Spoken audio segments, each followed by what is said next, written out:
चांदनी में हम तुम मिले तो वीराने में भी आ जाएगी बहार। आजा सनम मधुर चांदनी में हम तुम मिले तो वीराने में भी आ जाएगी बहार। नमस्कार दोस्तों, मैं राधेश्याम प्रजापति आप सभी लोगों का स्वागत करता हूं अपने YouTube चैनल चाक एंड टाक पर। तो हम लोग इसके पहले सेशन कर चुके हैं वास्तविक तथा आभासी गहराई। तो वास्तविक तथा आभासी गहराई में हम लोगों ने पढ़ा n बराबर डी आर बटे में डी ए। n बराबर हम लोगों ने पढ़ा था डी आर बटे में डी ए। इसको डी आर को हम लोगों ने केवल डी कह दिया था, तो डी ए बराबर एपरेंट डेप्थ बराबर डी बटे में n पढ़ा था। तो अब इसी के आगे हम लोग पढ़ते हैं उसमें वस्तु की स्थिति में जो विस्थापन हुआ था हम लोग फिर से थोड़ा सा बैक होकर के देखेंगे। आइए देखते हैं कि स्थिति कुछ ऐसी थी।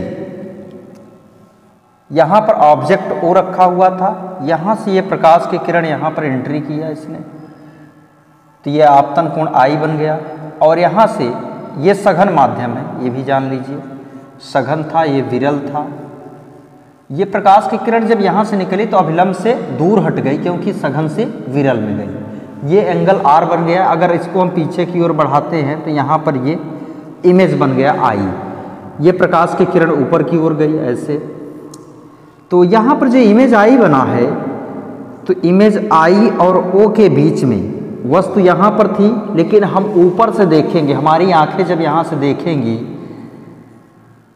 हमारी आंखें जब देखेंगी ऊपर से, तो ये इमेज जो है, ये वस्तु जो है ऊपर उठा हुआ दिखाई देगा। ऐसा आप लोगों ने देखा होगा घरों में, जब कोई वस्तु किसी बाल्टी में या फिर किसी कांच के ग्लास है उसमें कोई सिक्का डाल दीजिए या कोई वस्तु डाल दीजिए तो उसको ऊपर से देखिए तो ध्यान से देखने पर ये लगेगा कि ये वस्तु बल्कि तली पर नहीं है, तली से ऊपर उठी हुई है। तो वही कितना ऊपर उठा हुआ है, वास्तविक गहराई से वह वस्तु कितना ऊपर उठा है, वही लंबाई हमको पता करनी है। तो ये बिंदु को हम लोगों ने ए माना था, इसको बी बिंदु, और यहाँ पर ये आई है, ये ओ है। तो यक्स बराबर हम लोग देख लेते हैं वस्तु की स्थिति क्या है। वस्तु की स्थिति में विस्थापन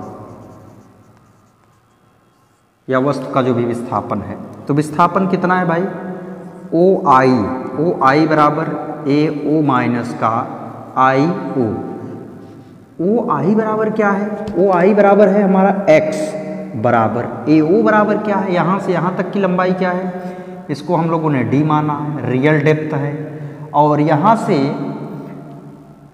a से लेकर I तक की दूरी को d एपरेंट माना हम लोगों ने। यहाँ से यहाँ तक की जो दूरी थी इसको हम लोगों ने क्या माना, d एपरेंट माना। तो x बराबर ए ओ हमारा है d, और आई ओ तो यहाँ पर है, सॉरी ए आई हो जाएगा यहाँ पर, ए आई, ए ओ में से यक्स हमको चाहिए यहाँ से यहाँ तक की दूरी, तो ए ओ में से ए आई घटा दीजिए तो हमको ये पता चल जाएगा। तो ए आई है कितना, डी ए। तो डी ए बराबर हम लोगों ने पढ़ लिया है डी बटे में एन, चूँकि डी ए बराबर डी बटे में एन। तो यहाँ पर हम अगर डी कॉमन ले लें तो 1 माइनस का 1 अपान में n हो जाएगा। This is the value of x।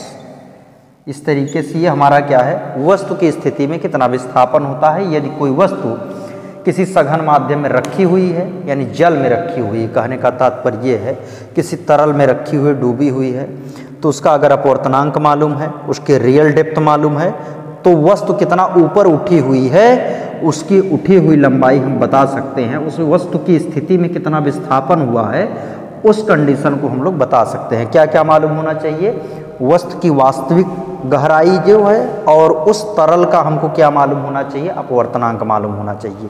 आइए अब हम लोग इसके आगे चलते हैं। ये चीज छूटा हुआ था उसमें,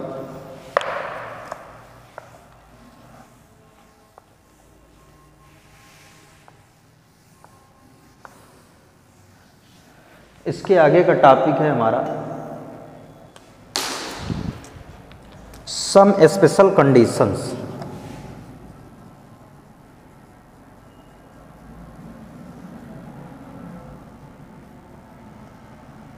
कुछ विशेष स्थितियाँ। पहली स्थिति क्या थी? वहाँ पर पहली स्थिति हम लोगों ने यही पढ़ रखा है, कुल मिलाकर के वही स्थिति ये थी कि कोई वस्तु सघन माध्यम में रखी थी और उसको देखा जा रहा था विरल माध्यम से। पॉज करें। कुछ विशेष स्थिति में देखते हैं कि अब वस्तु जो है विरल माध्यम में रखी है और उसको सघन से देखा जाए। अब यहाँ लिख देता हूँ, यदि वस्तु विरल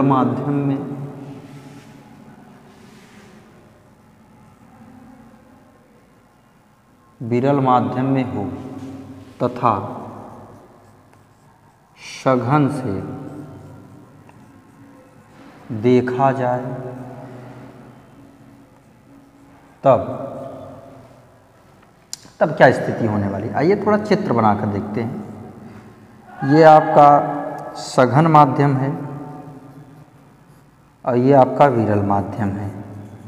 मान लेते हैं कि वस्तु जो है हमारा यहाँ पर है और प्रकाश की किरण यहाँ से यहाँ एंट्री की है इसने। ये आपका अभिलंब है, तो अभिलंब से ये कहाँ जाएगी? अभिलंब की ओर झुक जाएगी। विरल से सघन में जाएगी प्रकाश की किरण, तो ये अभिलंब की ओर झुक जाएगी। ये एंगल हमारा हो जाएगा I और ये वाला एंगल हो जाएगा R। तो अभिलंब की ओर झुकी है तो इसको पीछे की ओर अगर हम बढ़ाएं तो इस तरीके से पीछे की ओर ये बढ़ेगा। ये ऑब्जेक्ट O है और ये इमेज I है। तो ऑब्जेक्ट O है, ये इमेज I है, तो और ये हमारा R है। तो ध्यान से देखिए, इसके रियल डेप्थ क्या है? स्मॉल d ये है और जो आभासी लंबाई है वो dA ये है, अपरेंट डेप्थ। और वस्तु की स्थिति में जो विस्थापन हुआ है x ये है। तो यहाँ पर आइए देखते हैं जो विस्थापन है वस्तु की स्थिति में। यहाँ पर ये हम जरूर कह सकते हैं इस कंडीशन को देखते हुए, यदि वस्तु विरल माध्यम में हो तथा सघन माध्यम से देखा जाए तो यहाँ कह सकते हैं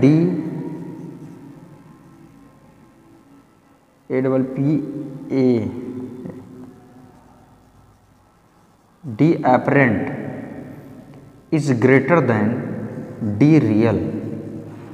जो इसकी वास्तविक गहराई है उससे ज़्यादा क्या होगा? इसका आभासी गहराई। तो वस्तु की स्थिति में जो विस्थापन आएगा तब x बराबर होता है d माइनस का dA। चूँकि d जो है रियल है और ये अपरेंट है, तो हम लोग इसमें से जब इसको घटाएंगे, ये हमारी वैल्यू कम है, ये वाली ज़्यादा है, तो x किस में आएगा? नेगेटिव आएगा कि नहीं आएगा? तो इसका जो विस्थापन आने वाला है वो किस में आने वाला है? नेगेटिव में आने वाला है। तो पहली कंडीशन में क्या होगा? पहली जो कंडीशन है यहाँ पर, यदि वस्तु विरल माध्यम में हो तथा सघन माध्यम से देखा जाए तो इस कंडीशन में D अपरेंट अधिक होगा, D रियल कम होगा।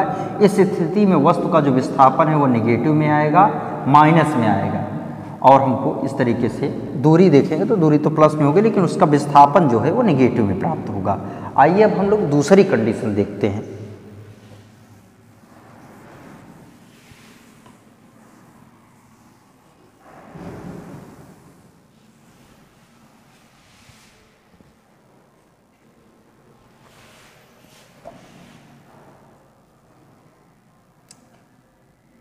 अब यहाँ पर सेकंड कंडीशन में हम लिखते हैं, यदि वस्तु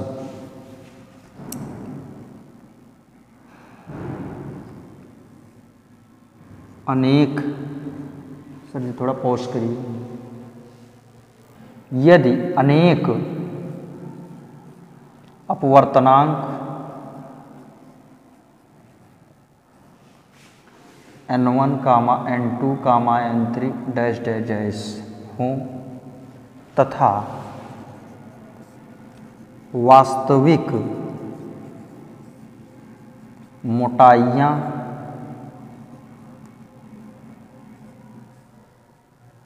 d1, d2, d3 dash dash हो, तब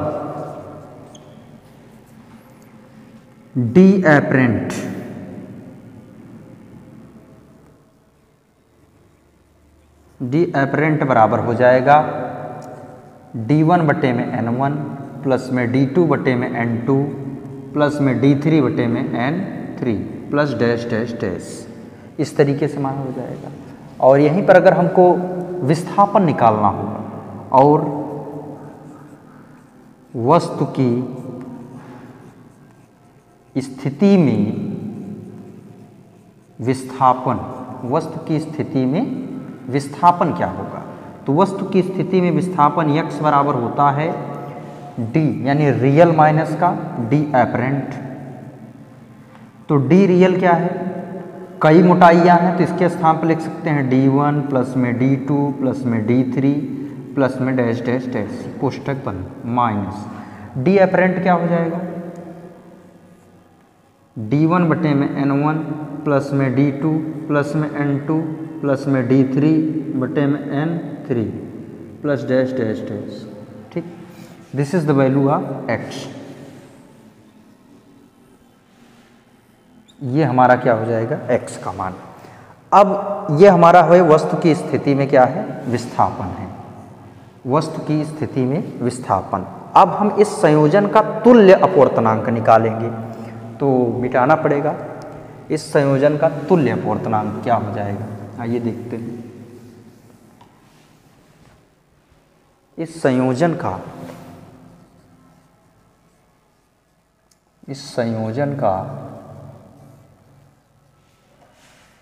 तुल्य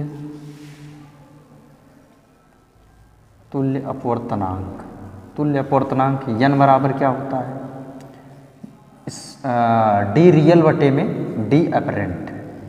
तो d रियल के स्थान पर d1 प्लस में d2 प्लस में d3 plus dash dash dash कर सकते हैं, टोटल मोटाइयाँ हो जाएंगी।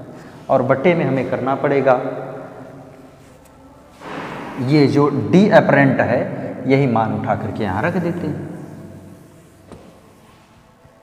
तो आइए इसको मान रख देते हैं, d एपरेंट बराबर d1 बटे में n1 प्लस d2 बटे में n2 प्लस में d3 बटे में n3 plus dash dash dash.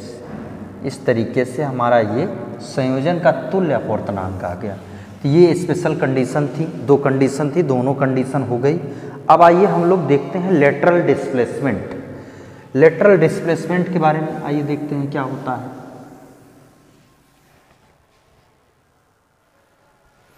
पार्श्विक विस्थापन,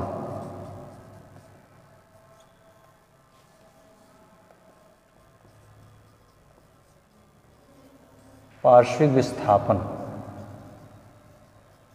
विस्थापन यानी लेटरल, सही है अंग्रेजी,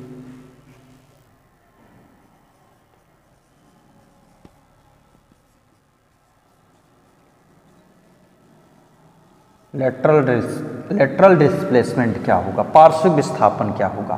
तो आइए इसको समझते हैं बड़े अच्छे तरीके से। एक आयताकार कांच का स्लैब ले लेते हैं,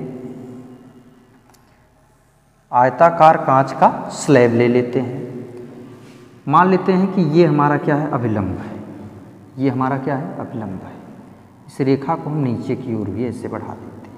यहाँ कोई प्रकाश की किरण इस तरीके से आपतित होती है जो इस अभिलंब से कितना एंगल बनाती है, आई एंगल बनाती है। तो यहाँ पर है भैया विरल माध्यम, कौन सा माध्यम है, विरल है। ये कांच का गुटका है, कांच का गुटका है,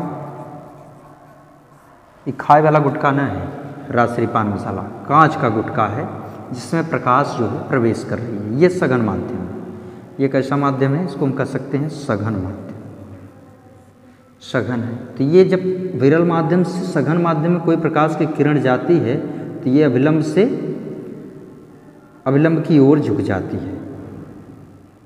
तो इसको जाना कहाँ चाहिए था, वास्तव में ऐसे जाना चाहिए था, ऐसे ये निकल जाती प्रकाश की किरण। ठीक, ये प्रकाश की किरण ऐसे निकल जाती। तो ये गई किधर से, ऐसे गई, क्यों गई, अपवर्तन की घटना के कारण एंगल आर बनाई। तो ये वाला एंगल क्या होगा, ये वाला एंगल हो जाएगा आई माइनस का आर, चूंकि शीर्षाभिमुख कोण क्या, ये चित्र में समझते हैं। ये एंगल आई है, एंगल आर है, इसको आपतन कोण कहेंगे, इसको अपवर्तन कोण कहेंगे।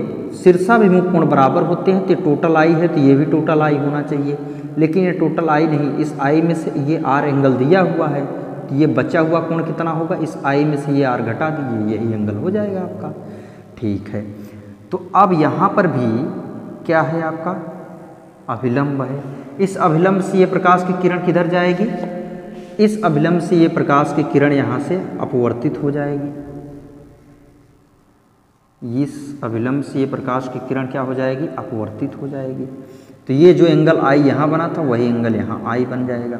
अर्थात ये ए बी सी और ये डी, और इसको भी कह सकते हैं A B C E F, ये जो किरण है, तो ए बी ई एफ ये वाली किरण और ये सी डी किरण ये एक दूसरे के क्या हो गई, समानांतर हो गई। अर्थात इनमें कोई विचलन नहीं हुआ, इनमें कोई विचलन नहीं हुआ है, ये एक दूसरे के क्या है, समानांतर है। बस ये अपने मार्ग से, जिस मार्ग से जा रही थी उस मार्ग से न जा करके थोड़ी सी दूर से ये जा रही है, मतलब इसमें एक विस्थापन हो गया। इसकी जो रेखा ऐसे जा रही थी ऐसे न जा करके बल्कि अब ऐसे जाने लगी, ऐसे जाने लगी। ये ऐसे जाना चाहिए था लेकिन इसके समानांतर ही है, लेकिन इसमें कुछ आ गया, क्या, डिस्प्लेसमेंट आ गया, समानांतर विस्थापन जिसको कहते हैं पार्श्विक विस्थापन। तो ये समानांतर विस्थापन या पार्श्विक विस्थापन या लेटरल डिस्प्लेसमेंट होता कितना है, इसी की गणना करनी है। तो यहाँ से एक लंब डाल दीजिए और इसको कह दीजिए स्मॉल डी, ये हमारा स्मॉल डी है। अब हम लोग ये सी बिंदु कह दिया हमने, इसको कह दिया यम बिंदु, और ये हमारा बी है, ये सी है, इसको कह देता हूँ जी बिंदु है। ये इतना लंबाई हो गया। आइए अब हम लोग क्या काम करते हैं, इसमें त्रिभुज देख लेते हैं। त्रिभुज, अब थोड़ा चित्र के बारे में समझ लीजिए। कोई ए बी किरण थी, इस आयताकार कांच के स्लैब पर इस बिंदु पर यह आपतित हुई। आपतित होने के बाद विरल माध्यम से सघन माध्यम में जा रही है, इसलिए अभिलंब की ओर झुक गई। अभिलंब की ओर झुक गई तो एंगल आर बना, और वास्तव में इसको जाना कहाँ से चाहिए था, इसका मार्ग ये था, क्योंकि ये एक माध्यम से दूसरे माध्यम में जा रही है इसलिए अपवर्तित हो गई। तो इस किरण को हम डैश डैश करके ऐसे सीधा बना दिए। ठीक है, अब उसके बाद फिर से यह इस बिंदु से दूसरे माध्यम में जा रही है, सघन से विरल। सघन से विरल में जाएगी तो यह प्रकाश की किरण पुनः अभिलंब से दूर हट जाएगी। अभिलंब से जब ये दूर हट जाएगी तो ये इसके क्या हो जा रही है, समानांतर हो जा रही है। अर्थात इसमें कोई विचलन नहीं हो रहा है। विचलन का मतलब होता है कोण, कोई कोण नहीं बन रहा है, बल्कि ये इसके समानांतर हो जा रही है, बल्कि लेटरल डिस्प्लेसमेंट हो जा रहा है, पार्श्विक विस्थापन।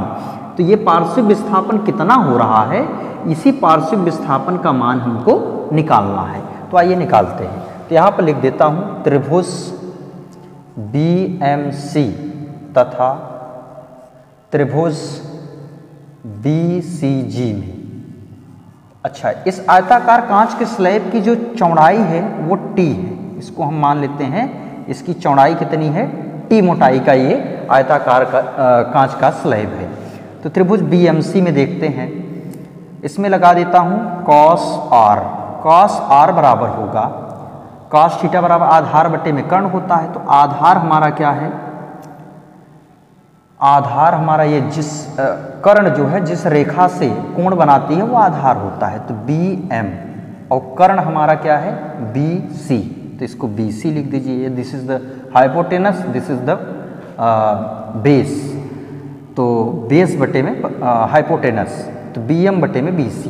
और वास्तव में BM किसके बराबर है, T के बराबर है। तो T बटे में हम BC लिख सकते हैं, बिल्कुल लिख सकते हैं। तथा साइन I माइनस का R, sine I minus R क्या हो जाएगा, ये इस कोण के लिए ये त्रिभुज क्या बन रहा है, एक समकोण त्रिभुज ये भी है, क्योंकि एंगल यहाँ पर कितना बन रहा है 90 डिग्री, यहाँ पर ये 90 डिग्री है। इस बात का बिल्कुल ध्यान रखेंगे बच्चे कि ये 90 डिग्री है, 90 डिग्री, दोनों कोण, दोनों ही त्रिभुज क्या है, ये समकोण त्रिभुज है। तो साइन I माइनस R अगर हम देखते हैं तो क्या होगा, साइन थीटा बराबर होता है लंब बटे कर्ण। तो लंब हमारा ये D है, तो इसको हम GC कह देंगे। क्या कह देंगे, GC। GC बटे में कर्ण हमारा क्या हो जाएगा, ये हो जाएगा, क्योंकि ये कर्ण जो है इससे क्या बना रहा है, ये आधार है और ये हमारा बड़ी भुजा है, तो इसको हम कह देंगे BC। तो GC ये साइन I माइनस का R। GC हमारा क्या है भाई, GC हमारा D है। तो डी बटे में बी सी, समीकरण नंबर 2, ये समीकरण नंबर 1। यहाँ लिखेंगे समीकरण 1 व 2 से, समीकरण 1 व 2 से करेंगे तो समीकरण 1 व 2 मत करिए, समीकरण 1 बटे में 2 कर दीजिए। ठीक है, तो कॉस आर बटे में साइन आई माइनस का आर बराबर टी बटे में बी सी बटे में डी बटे में बी सी। अच्छा, बी सी से बी सी कैंसिल हो जाएगा, तो यहाँ पर मान क्या आएगा, कॉस आर बटे में साइन आई माइनस का आर बराबर टी बटे में डी, ये हमको प्राप्त हुआ। इसको हम समीकरण नंबर 3 कह दें। समीकरण 3 के बाद देखिए, अब यहाँ लिख देता हूँ, चूंकि आर और आई माइनस आर बहुत छोटे हैं, वेरी स्मॉल, बहुत छोटे हैं। अच्छा, छोटे होने का मतलब क्या है, बहुत छोटा है मतलब आर 0 की ओर अग्रसर है, तो कास 0 का मान कितना होता है 1। अगर आर और आई माइनस आर बहुत छोटे हैं तो आर छोटा है, तो कास आर बराबर क्या होगा भैया 1। क्यों, कास 0 का मान होता है 1, क्योंकि आर किसकी ओर अग्रसर है, 0 की ओर। और साइन आई माइनस आर क्या होगा, साइन आई माइनस आर किसके बराबर हो जाएगा, साइन, देखिए साइन 0 है अगर, तो क्या होता है इसका मान 0 ही होता है। मतलब ये जो साइन 0 अगर थीटा का मान क्या है, बहुत कम है, तो वो किसके बराबर हो जाता है, उसी थीटा के बराबर हो जाता है।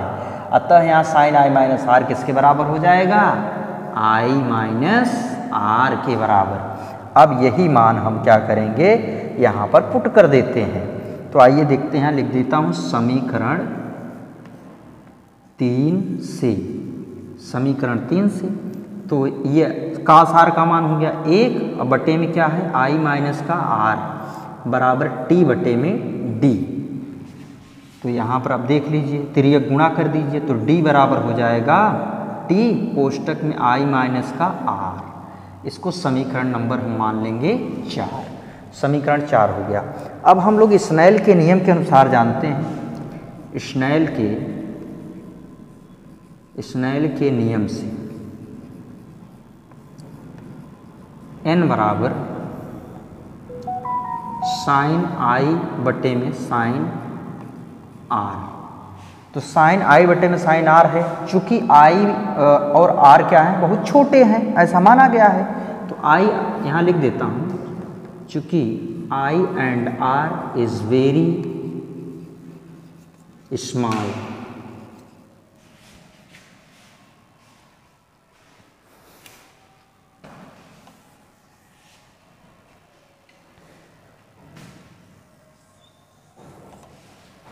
देन n बराबर क्या हो जाएगा, आई बटे में r। या अब हम यहाँ से r का मान निकालें तो आई बटे में क्या हो जाएगा n। तो अब हम लोग समीकरण 4 से लिख देते हैं, इसको 5 मान लीजिए। यहाँ लिख देता हूँ समीकरण 4 व 5 से, समीकरण 4 व 5 से देखिए तो ये d हो जाएगा और ये t, और यहाँ i तो ऑलरेडी है, r का मान क्या है, i बटे में n है, तो i बटे में क्या हो जाएगा n। तो यहाँ से i कॉमन ले लेंगे तो t, ये 1 माइनस का 1 अपान में n into I, this is the value of d। ये समीकरण लिख सकते हैं, या d बराबर यहाँ t लिख दीजिए और n का गुणा इधर कर दीजिए, तो n माइनस का 1 बटे में n इंटू में i, this is the value of d। तो ये हमारा हो गया पार्श्विक विस्थापन का फार्मूला। अब पार्श्विक विस्थापन में अगर आयताकार कांच के स्लैब की मोटाई मालूम रहेगी और उसका अपवर्तनांक मालूम रहेगा, तो हम क्या ज्ञात कर सकते हैं कि जो प्रकाश की किरण इसमें से बाहर प्रवेश हो रही है उसमें लेटरल डिस्प्लेसमेंट कितना हुआ है, पार्श्विक विस्थापन कितना हुआ है, कैलकुलेट कर सकते हैं। और यहाँ पर जो प्रकाश की किरण कितने एंगल पर आपतित हुई है उस एंगल का मान मालूम होगा, आई मालूम हो, n मालूम हो और t मालूम हो, तो हम लेटरल डिस्प्लेसमेंट बता सकते हैं। तो ये है, इसका पूरी तरीके से आप स्क्रीनशॉट ले सकते हैं। इसके बाद हम लोग चलेंगे पूर्ण आंतरिक परावर्तन और क्रांतिक कोण, इन सब चीज़ों के बारे में पढ़ेंगे। तो इसका स्क्रीनशॉट ले लीजिए, उसके बाद फिर हम लोग आगे बात करते हैं।